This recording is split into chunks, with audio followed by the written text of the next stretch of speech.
ઈશ્વરની કૃપા થાય એવું તત્વ છે કે જ્યાં જ્યાં સત્સંગ થાય, હરિના ગુણાનુવાદ ગવાય, જ્યાં કથાઓ હોય ત્યાં બધાય દેવતાઓ હોય કે ન હોય, પણ મારો હનુમાનજી તો હાજર હોય। रामायण में लिखा है, आइए हनुमंत विराजिए कथा कहूं मति अनुसार, प्रेम सहित गादी धरूं पधारो। અને છે ને જો ચારે બાજુ પવન, બીજા દેવતાઓની હાજરી હોય કે ન હોય, પણ હનુમાનજી તો બે તરફ હાજરી હોય। જવાબદારી છે, શું કામ? કે સાધુ સંત કે તુમ રખવાલે, સાધુ સંતો જ્યાં ભેગા થાય, એમાં ભક્તો ભેગા થાય, તો એની રક્ષા કોને કરવાની? તો કે હનુમાનજીને। એટલે હનુમાનજીને હાજરી આપવી પડે।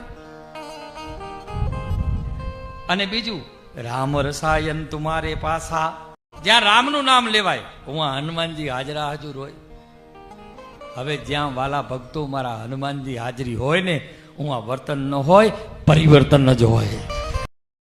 પણ મહાદેવ તપસ્યામાં એટલા બધા લીન હતા કે ઓલું ભૂલી જ ગયા, મગજમાંથી વાત જ નીકળી ગઈ કે મેં જ વરદાન આપ્યું હતું, એટલે તો એ ભોળા કહેવાય છે, ભૂલી જાય છે એટલે તો। અને જે વ્યક્તિ ભૂલી જાય ને સાહેબ, એ વ્યક્તિ આ જગતમાં મહાન છે।